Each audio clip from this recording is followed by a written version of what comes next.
저는 이제 어제 벼락치기로 공유에 관련된 기사를 좀 찾다 보니까 그 기사가 들어오는 게 확실히 백그라운드는 콜립니다. 어, 그 제가 관심 가는 부분이 진짜 또 어딘가 다시 한번 느꼈어요. 그래서 제가 오늘 가져온 기사는 약간 그 크리스마스 관련된 노조 기사 하나랑 그다음에 어원 이런 건데 그 한국은 대체 공휴일이 도입이 한 몇 년 전부터 됐죠.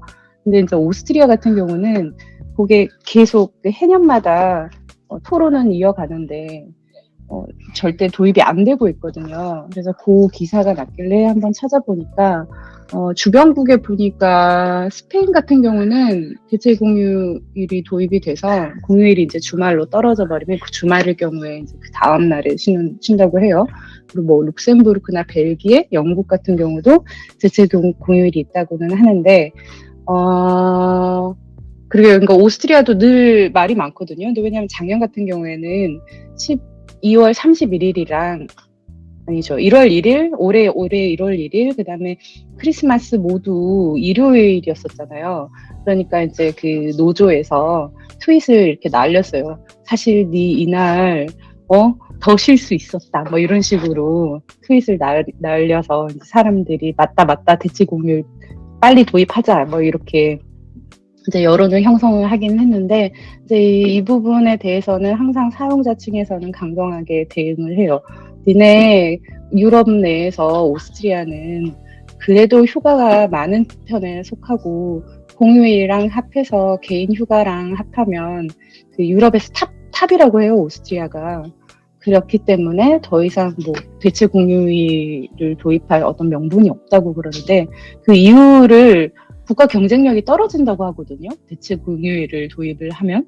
근데 저는 그게 좀 의아한 게 또 이해가 가면서도 왜냐면 오스트리아는 지정학적으로 유럽 중간에 위치하니까 다른 나라와 협력할 일들이 되게 많은데 다른 나라는 다 일하고 있는데 오스트리아 혼자만 대체 공휴일 도입해가지고 쉬어버리면 뭔가 업무상 문제가 생겨서 그런 이야기를 하는 건지는 모르겠어요. 근데 저는 이면에 그 근로자가 너는 꼴을 못 보는 게 아닌가 이런 생각이 들어요. 이거 한번 하루 쉰다고 긴 주말 보낸다고 해서 경쟁력이 떨어진다고 저는 생각하지 않거든요. 너무 웃긴 소리가 아닌가 싶어요. 근데 오스트리아가 또 다른 큰 이유 중에 하나는 독일을 항상 따라가기 때문에 독일은 대체 공휴일이 없는 걸로 제가 알고 있거든요. 그렇기 때문에 만약에 독일에서 대체 공휴일을 도입한다 그러면 오스트리아도 하지 않을까? 뭐 이런 생각을 했어요. 그래서 오스트리아는 대체 공휴일 맨날 이런 말이 오고 가는데 올해는 공휴일이 주말로 떨어지는 주말에 걸치는 공휴일이 1월 1일 외에는 단 하루도 없어요. 그래서 2023년은 아주 행운의 해라고 뉴스 기사를 그렇게 마무리를 하네요. 그래서 저는 또 공휴일을 보면서 뭐하고 놀지 계획을 세웠답니다. 그리고 두 번째 기사로는 이제 저희가 새해 되면 하는 그 인사말이나 그 다음에 이제 한 해 마지막 날을 한 해 마지막 날을 이제 일컬으는 그 명칭이 있는데 그거에 대한 기사가 있어서 한번 찾아보니까 저희가 새해 인사로 그 해피 뉴 이어 많이 하잖아요. 근데 이제 독일어는 이제 포짓 노야 이렇게 이야기를 많이 하거든요. 이제 노이아는 이제 뉴 이어 뭐 이런 뜻이고 포짓은 이제 라틴어에서 왔다고 해요. 저도 이게 항상 궁금했거든요. 왜 포짓인가 했더니 이제 포짓이라는 그 단어가 라틴어의 그러니까 profit 같은 어원인데 그러니까 직역을 하면 너의 이 한 해가 그러니까 profit 이익이 되는 그러니까 이득이 되는 좋은 일을 가져다 주는 한 해가 되기를 기원한다라는 뜻에서 독일어권에서는 포짓 노이아라는 말을 쓰기 시작했다고 해요. 근데 이 말이 참 오래되지 않은 게 한 18세기서부터 쓰여지기 시작했다고 해요. 그래서 언어가 이렇게 또 바뀌는 게 되게 신기했어요. 그리고 저희 12월 31일은 한 해 마지막 날을 이제 실베스터라고 하거든요. 근데 저도 이게 항상 궁금해서 왜 실베스터라고 하는지 궁금했는데 이게 이제 성 실베스터를 기념하기 위해서 지낸다 뭐 이러는데 저도 위키페디아를 찾아보니까 이 성 실베스터 교황님이 12월 31일 날 선종하셨다고 해요. 그래서 그거를 이제 기념을 하게 되면서부터 그 독일어권 국가에서는 31일을 그냥 실베스터라고 이렇게 부른다고 해요. 그래서 좀 생각을 했던 게 성인, 성녀 뭐 아니면 교황님의 그 날들 있잖아요. 기념일들, 축일들 그거를 이제 달력으로 꽉꽉 채워놓다 보니까 아마 12월 31일은 그 실베스터 교황님을 기념하기 위해 채워놨는데 그게 이제 지금까지 이렇게 오고 있는 게 아닌가 이런. 한 18세기서부터 독일어권에서는 새해 마지막 날을 실베스터라고 부르기 시작했다고 해요. 그래서 이것도 되게 신기했어요. 그러니까 언어가 계속 사라졌다가 또 새로 나타났다가 계속 유지가 되기도 하고 이런 게 되게 재밌어서 이 기사를 재밌게 보고 가져와 봤습니다. 그리고 마지막으로는 이제 올해는 제가 한국에서 연말을 보냈기 때문에 다른 건 못했지만 저희 보통 그 실베스터 때 새해 마지막 날 때는 그 12시까지 카운트다운 한다고 기다렸다가 뭐 이렇게 샴페인이나 뭐 음료 한잔 하고 그다음에 덕담 나누고 그러고 자거든요. 저희 가족은요.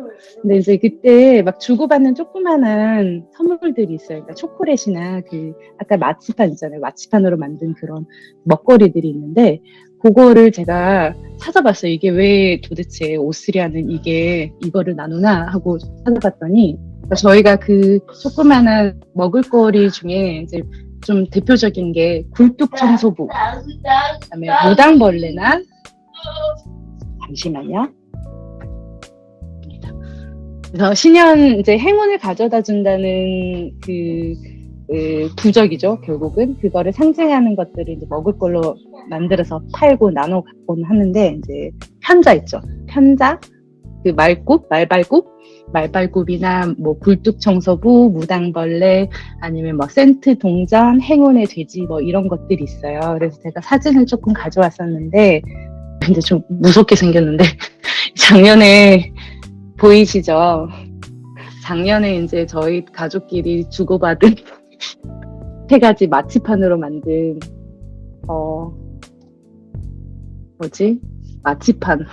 마치판으로 만든 거였는데 맛은 없었어요.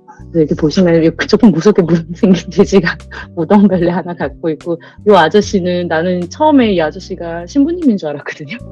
굴뚝 청소부래요. 근데 왜냐면 굴뚝 청소부는 그 굴뚝을 청소해가지고 화재를 막고 그다음에 그 집안을 따뜻하게 하니까 복을 가져다 준다고 해요.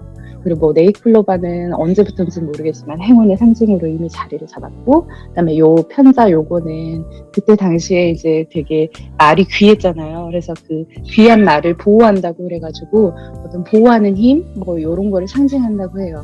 돼지는 전 세계적으로 역시나 다산의 상징이 하나 봐요. 요 무당벌레는 참 재밌었는데 이 무당벌레가 오스트리아에서는 되게 행운의 상징으로 여겨지거든요.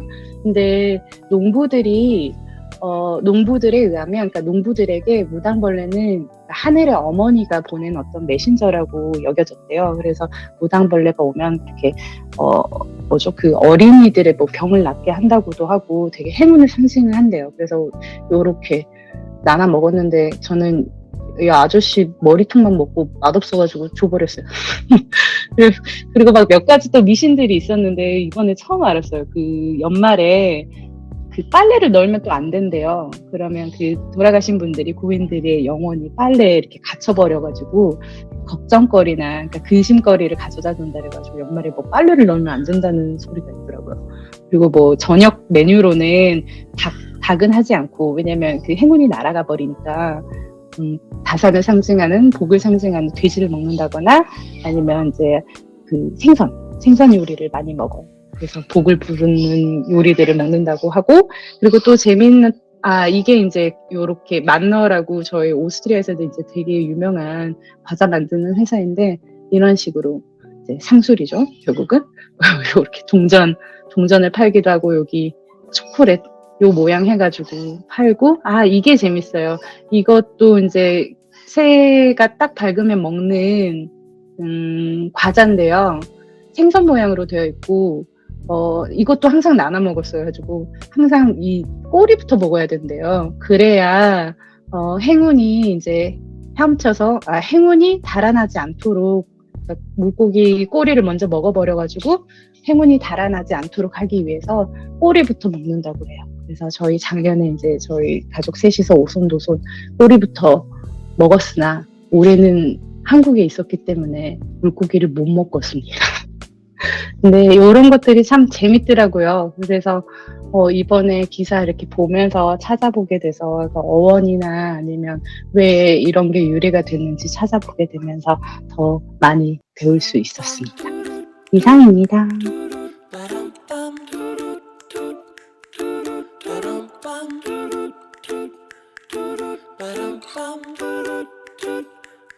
Easy as pie.